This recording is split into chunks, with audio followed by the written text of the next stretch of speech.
guys, welcome back to another episode of the One Tree Hill Rewatch here on the Filmaholic channel. And today we're talking about episode 707, I Am Loving You. And this episode originally aired October 26, 2009, and so it was pretty much the end of the first storyline in season 7. You know, usually they have the first little bit of the seasons, the first 5 episodes, and then you kind of have a resolve at the end of that 5th episode. And then what it didn't get resolved still carries over for the mid-season finale and whatnot. But for this season, we have the first 7 episodes is one kind of story, and that's the Renee story, and that carries us through each episode. But it's not just the Renee story. That's the big thing, and that's what the big part of this episode is. But we also have several other things that are set up through earlier in the season that do come to a head in this episode as well. For example, the stuff with Sarah and Clay. So we don't know too much about it, but it's been dropping hints that he has something in his past that we don't know about. And, you know, she showed up too. We don't know who she is. We don't know if she's dead or not, but it is revealed in this episode that she is dead. This is one of my favorite episodes of the season. This episode and probably the mid-season finale are my 2 favorites of season 7. But, you know, the mid-season finale, and we'll talk about that when we get there, that's the main reason I love that episode is the stuff with Dan and whatnot. This episode, too, has some really great stuff with Dan, and that's one of the reasons it's my favorite. But I love the stuff with Clay and Sarah in this episode. I really like that relationship. I actually like them, for the small amount we get, better than actually Clay and Quinn. I don't not like Clay and Quinn over the course of the show as a couple, but I really like Clay and Sarah and seeing those flashbacks of them together. It kind of sucks that we have that stupid Katie storyline that comes in at the end of the season and into season 8. You know, not a big fan of that, but the stuff with actual Sarah is great, and I really like that. So we have the flashbacks with her in this episode of them meeting on the Wrightsville Beach Bridge. So that's the bridge that when you finally get to the main part of Wrightsville Beach, and you have to cross over that to get to the island part. And they actually filmed there, and they jumped off into that water. Pretty cool. I think about that every time I drive over that bridge now. James Lafferty directed this episode, by the way. It was written by Mark Schwann, who created the show. So usually the big episodes like this are written by Mark, and it was directed by James Lafferty. I think he did a great job. I want to say this is the 2nd episode that he's directed. The first one being in season 6, but it could be his 3rd. I think it's his 2nd episode he's directing. Man, I think he did a fantastic job. Especially, you know, the shot of them jumping into the water from the bridge. That's, you know, a bigger scene to film versus a scene just like on a set or whatever. And I think he did a really, really good job with it. But, you know, like I said, the main stuff in this episode is the stuff with Renee. Renee is going on to Dan's show. He's having her on there to try to, she thinks, tell her story and pretty much get Nathan to end up having to pay her the money, be responsible for the child. Which is ridiculous because you know that she knows that it's not his kid, but yet she's going through with all of this, only for a year later them to do an actual blood test and realize that it's not his child. But anyways, they go through all of this, and Dan's really having her on there so that he can help Nathan, of course. And it doesn't seem that Rachel really knows that until the end. Then at the end, she's like, "Oh, you're so smart." We'll talk about that in a second, the ending with her. But Nathan and Haley watched the show together, maybe about halfway, and then they end up getting up and leaving after the lie detector thing happens and going outside because, once again, Nathan doesn't trust in his father. But at this point, I feel like you should start trusting him. He's only helped you for the past so many years.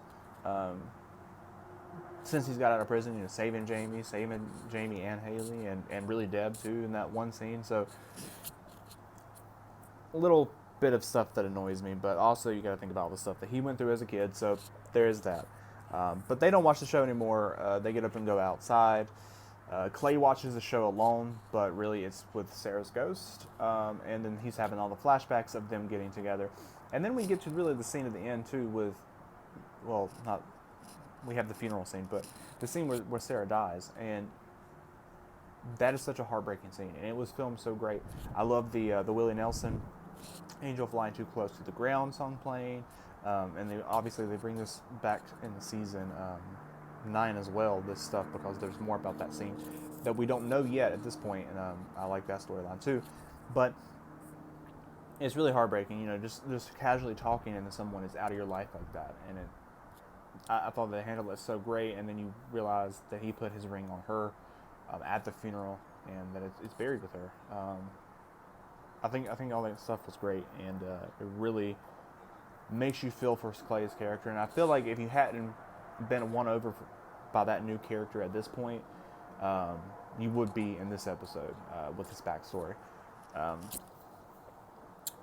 But yeah, so Dan brings Renee on there, and then he ends up bringing out the lie detector, which surprises her, and that's what ends up getting it, because he brings out the lie detector and asks her these questions, and it seems like she's telling the truth.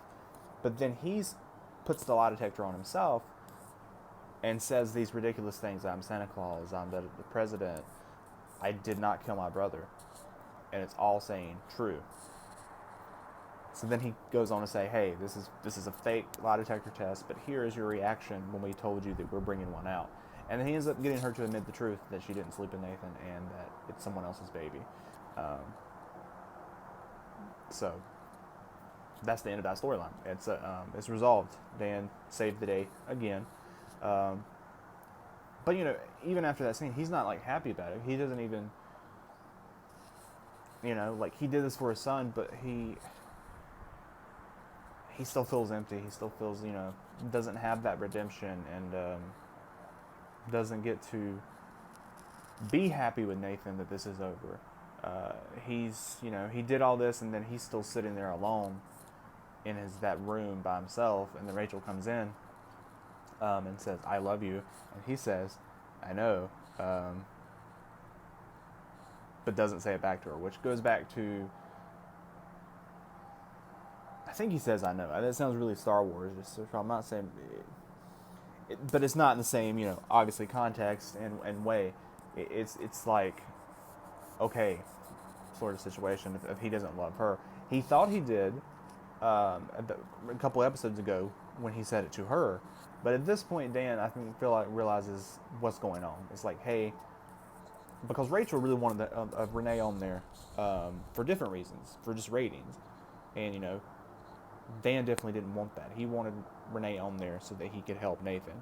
So I think at this point he's like trying to figure out, I don't think he wants to get rid of Rachel, and we'll talk about that in another episode, but it's that he knows what Rachel's doing and the truth about her, and he doesn't want that anymore. But he doesn't want to hurt her, but he's not happy. He's still not happy.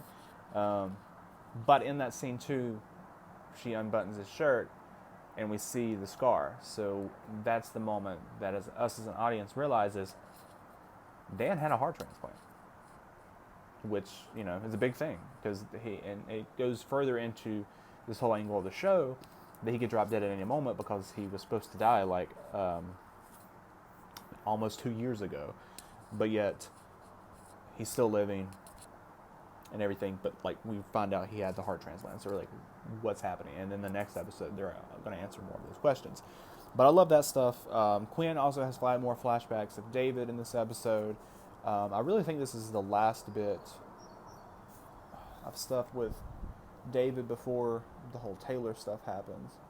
But she has flashbacks, of them when they were happy and then whatnot, and progressing through their relationship, and what went wrong, and like, the dark room, that she didn't get the dark room, he promised it to her, and all of that, and it's okay. It adds backstory.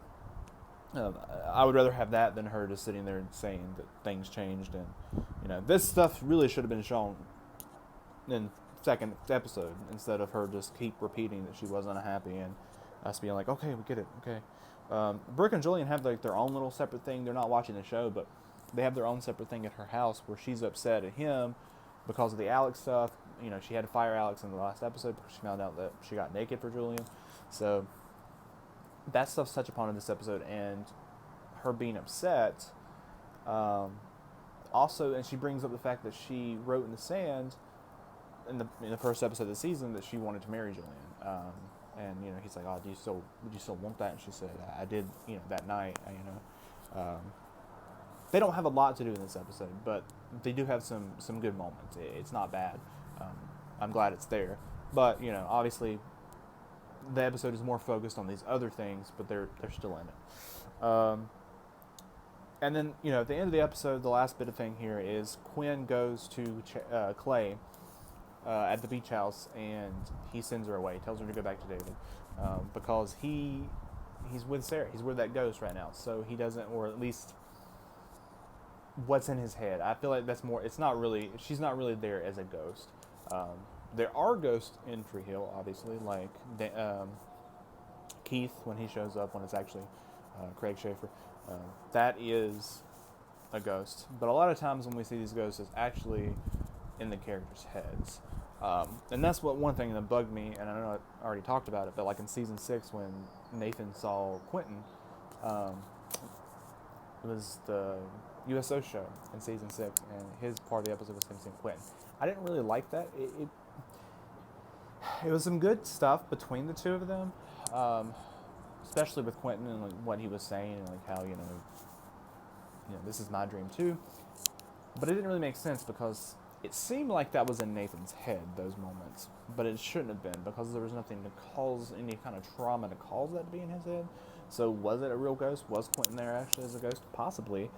It's never really answered, but I would say the Sarah stuff in this is in his head, not she's actually there, because, you know, but what he's been through, but also when we get to season 9 and we find out more about what happened with Sarah and more about that day and what happened in the days and months following that, it makes sense for him to have been able to see Sarah at that moment. But yeah, guys, that's my thoughts on this episode. One of my favorites of the season, and we'll be back soon with another episode. Don't forget to like this video and subscribe to the channel. See you guys next time.